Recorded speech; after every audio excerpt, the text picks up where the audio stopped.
Thousands of YouTube views, Instagram likes galore.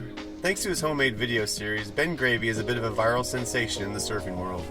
But perhaps underplayed is his ability to connect with people, which is what the serial vlogger says his journey has been all about. Of course, that's oversimplified. There's much more going on with him, like simply loving to surf. But after riding waves in every U.S. state, he's definitely experienced most aspects of American surfing culture. Today, Ben joins us on the One Beer podcast. And while he didn't have a beer, I drank for the both of us, we got to know one of the greatest everyman surfers the world has ever seen. I'm stoked. All right. I'm here with Ben Gravy. So glad to be here. Finally catch up with the man. And what's the name? I wanna ask you about Ben Gravy, the moniker. Where'd you come up with Gravy? Moniker. That's funny you said that. I actually learned that word yesterday. Lessons in vocabulary. Never heard it before. Oddly enough. All right. So not as exciting as you would imagine, but when I was in high school, I was in a punk band. It was called Lou Sassel and the Chainsmokers, and we pretty much I did like hardcore punk, and then I would like rap, and I loved like breaking it down and rapping.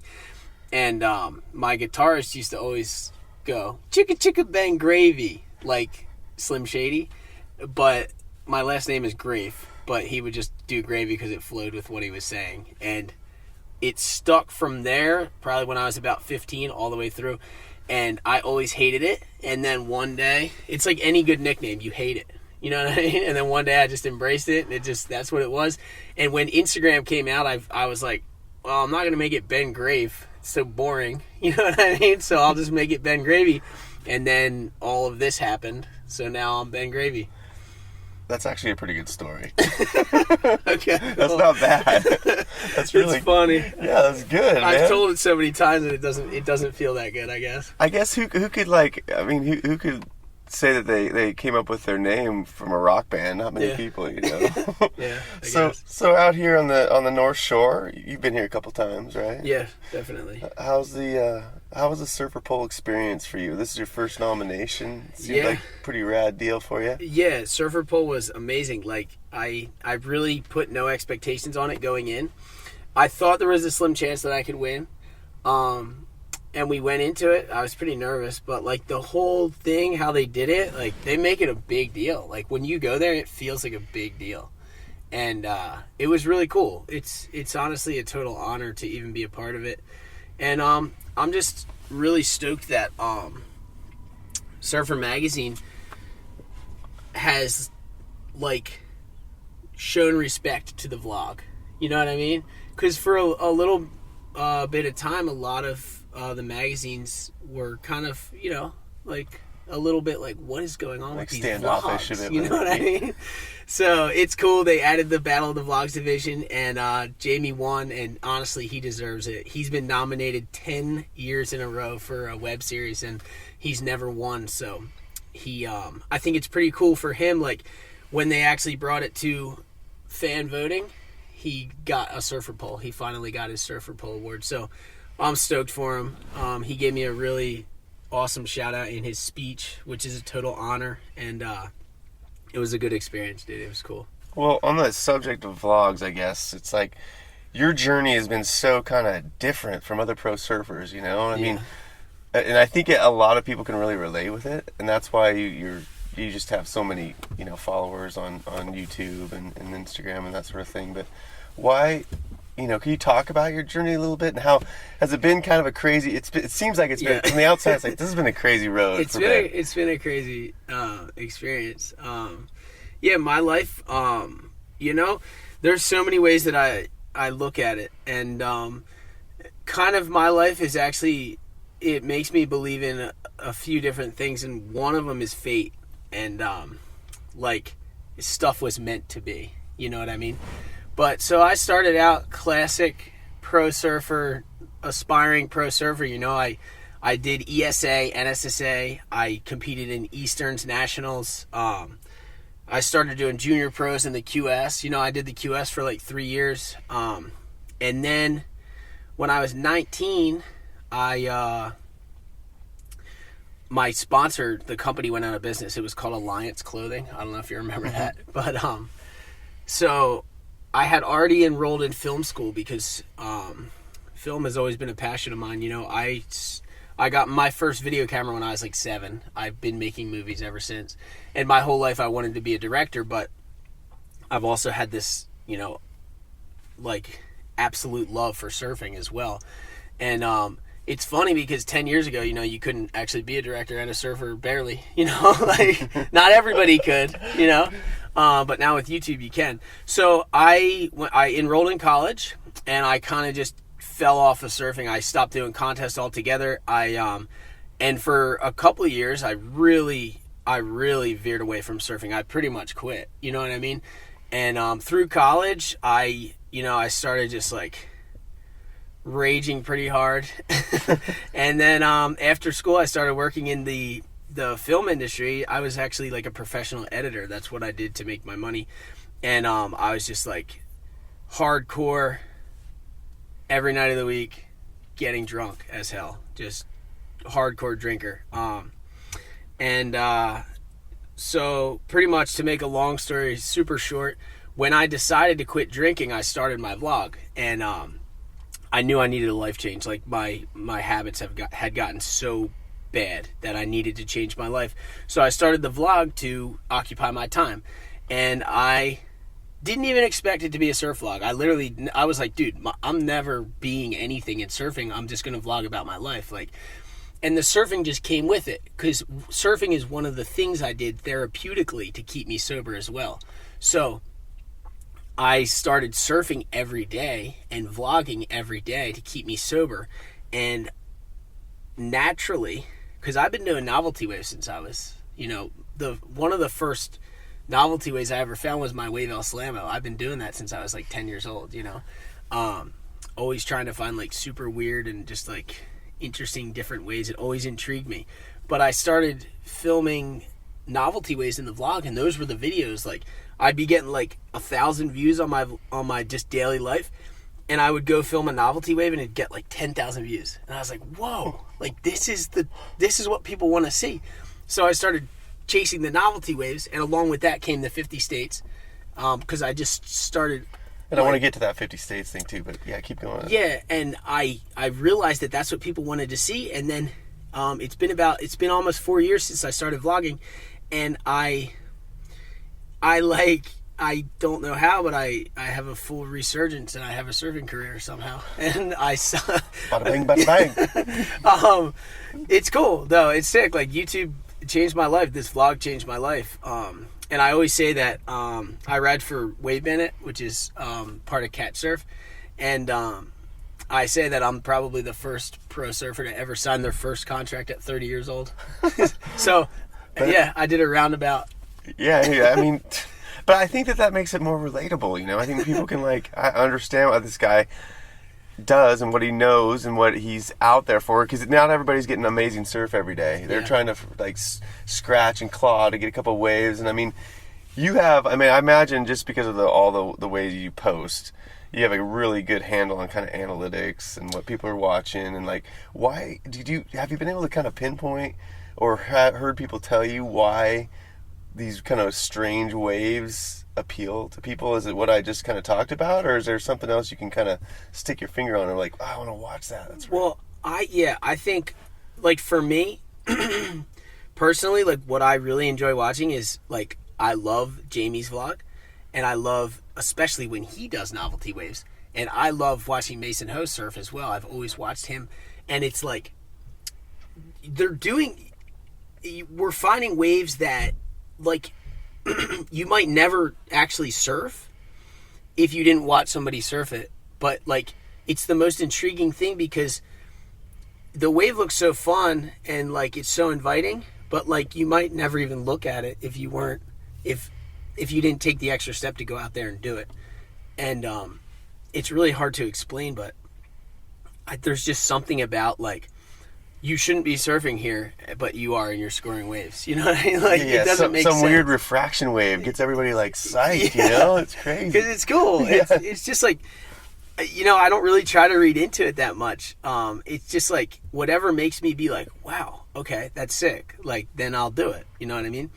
And the thing about it is, when you're filming vlogs, it's it's not always like, oh, dude, we're stoked, we got to get out there. You know what I mean? It's like, what the hell are we doing? You know what I mean? But we're going to go try it. And then all of a sudden, it's like the sickest thing ever. So. And it works, and then people like to watch it. So that, and you kind of keep rolling with it. But I think people like the real life aspect of it. You know, like on your 50, I'm going to talk about this 50 states thing, but I noticed that was a freaking journey, dude. I mean, you kind of went like this. You had some like, I mean, you were very public about your like anxiety on a few of those, you know, especially trying to find strange things to surf in the Midwest.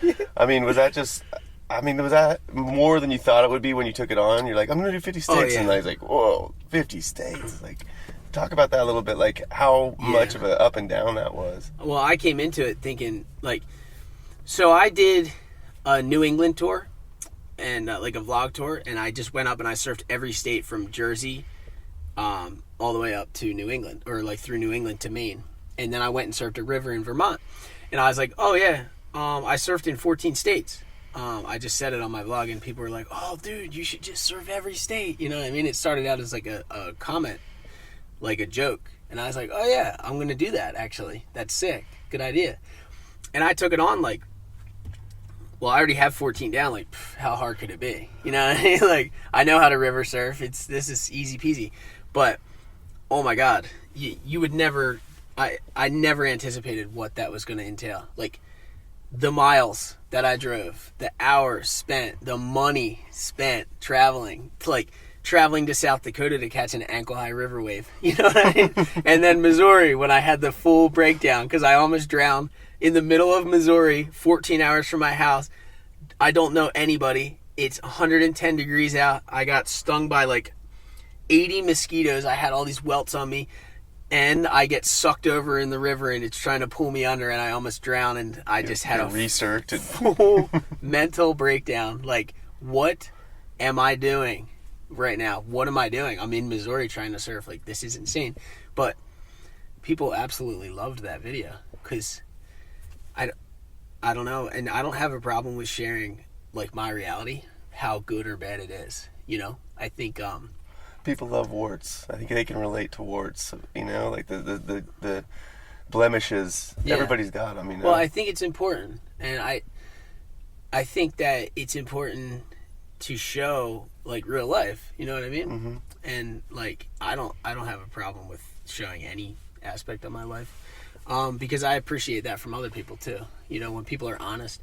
And sometimes people come up to me and they tell me really heartfelt stories about how my vlog has affected them. And I appreciate that probably just as much as, or more, as they appreciate me being open, you know.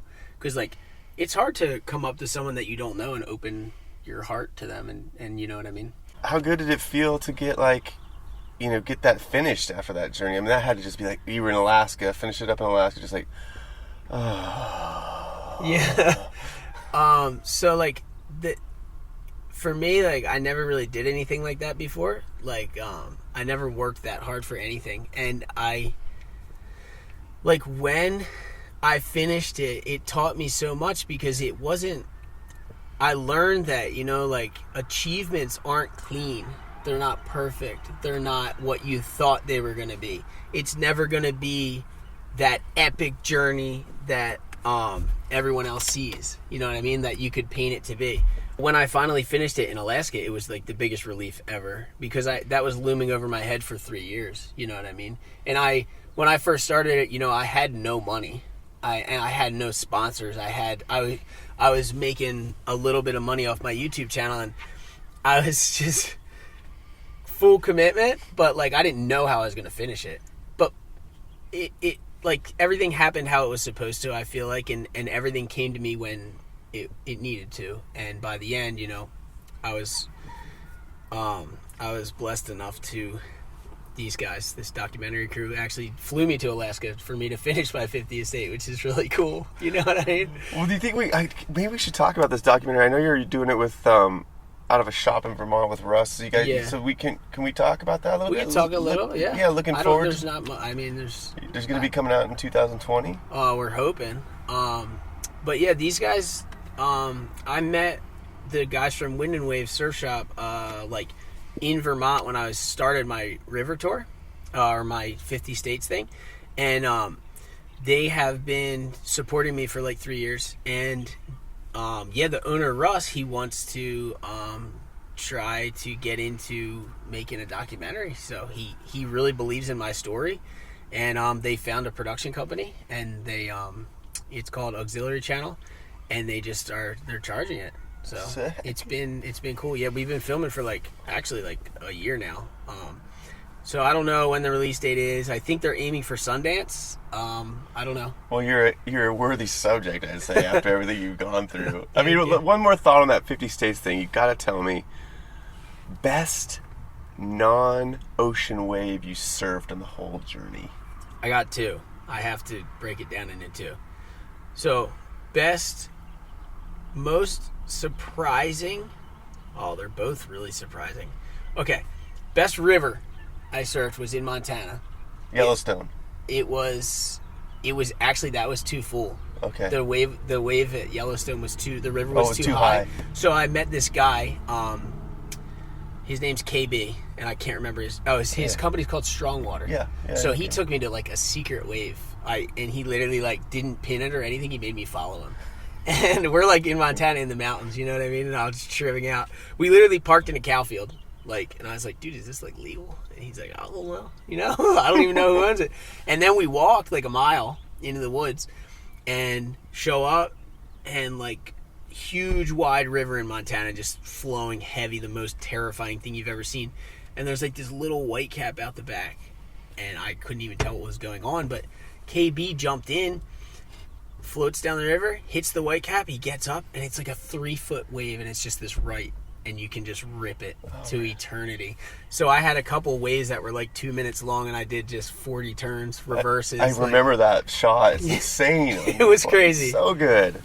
So that's one. And then the other moment that really changed my life was when I surfed in Erie, Pennsylvania, on Lake Erie.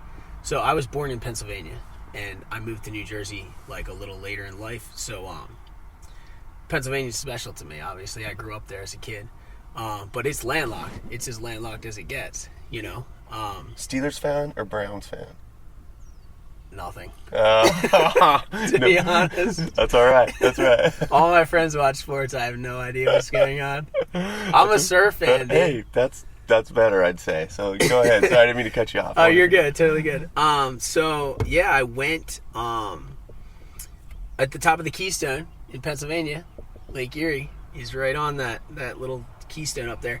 And I went up for this big Noreaster, and I didn't expect much. I was just trying to check the state off. We get up there, and it's another scenario where you're looking at it and you're like, is it 1 foot or is it 10 foot? I have no idea what's going on, but the wind's blowing side shore. There's all these trees in the lineup. There's it's crazy. There's no beach. It's mud and dirt, and as cold as it gets. And I went out, and it was 2 foot overhead, just these bombing sick rights into the wind, multiple turns, just holding a section then. Yeah, fully just the biggest just mind warp ever. And that was one of those moments. And I think it was I don't know exactly, but I think it was somewhere in the 20s, when I was nearing 30 states. And that was a moment for me when I was this is gonna happen. I know it. You're gonna finish this thing. Yeah. So you kind of got over over the hill and going down the other side. Exactly. Yep. So, I mean, you're from the East Coast. I wanted to ask you something kind of funny. We hear from brands sometimes about this West Coast bias, and media and everything. They're always letting us know, hey, is that real? Do you feel like it's real? In the media and is there a West Coast surfing bias? It's hard to say, but it feels like maybe a little bit. But only in the industry, I would say. You know? But it makes sense because California has all the companies are right in California. Everything's closer. Yeah, totally. You know what I mean? So it's easier for them to see what's going on in their own backyard. But the thing that's changed that is YouTube. Yeah. Now, I'm showing what's going on in my backyard, and people watch it. You know what I mean? So I think the game is changing, and the internet has made the world a more wide open thing. But it only makes sense, you know what I mean? Who do I think is ripping? the people that I see in real life. You know what I mean? So like when I go out in New Jersey and I see people ripping, I'm like, oh, these are the guys that can surf. Because I'm not thinking about people that are surfing at lowers. You know what I mean? But California just has such a rich surfing history, I think, that it's just, a lot of it is just so deeply like ingrained. And I think the East Coast does get forgotten about a little bit, but like that's never something that I've thought about or bothered me. You know, I don't even think about it. Well, you've definitely like put the spotlight on some really cool surfing communities out there, and that's probably been, it seems like you have as much fun with that as anything, like just showing all the people that are doing stuff in Rhode Island and New Jersey and Massachusetts, and you know, has that part been pretty fun? Well, like that, the thing for me is that like I was trying to be a professional surfer. You know, I did not accomplish that goal when I was younger, and I am more about being a professional human. You know what I mean? Like, the journey for me isn't like, oh, I'm going to go there, get the gnarliest wave, look the coolest. You know what I mean? Like, the journey for me is like the actual journey. Like, there's no goal of like, oh, I'm going to go here so this can happen for me. You know, or like, the journey for me is like just being like, okay, I'm here and this is what's around me, and look at these people. These people are awesome. Like, these dudes surf Lake Erie for real. They do it. They really do it. That's their wave. And like the dude in Montana, he shreds Montana for real. And for me, that's the magic. Because like, I get a ton of comments. You know, like I always say, like I always compare myself to Rick Kane because, dude, even though I'm from a coastal town and New Jersey has great waves, it's like, for a lot of the industry, it's like, what is this guy doing on these waves? You know what I mean? So it's like, but I think it's cool because I am kind of that category of like lake surfers and river surfers. I'm in that like novelty category almost, you know? So I love to see like the different communities and what it's all about, because surfing did get really small for a long time, you know? And it was just about like Southern California, you know? And it's like, surfing is huge. It's everywhere. It's, you know. It's everyone, too. Yeah, it is. Well, Ben, one of the greatest everyman surfers in the world and one of the best people in the surf industry. I'm really happy to be able to do this, so thanks a lot for taking the time, buddy, to be on the show. Dude, I appreciate it. Thank you very much. Ben Gravy, thanks, buddy. It's an honor, dude. Thank you very much. Thanks for listening to the One Beer Podcast. 805 Beer would like to remind you to drink responsibly and chill.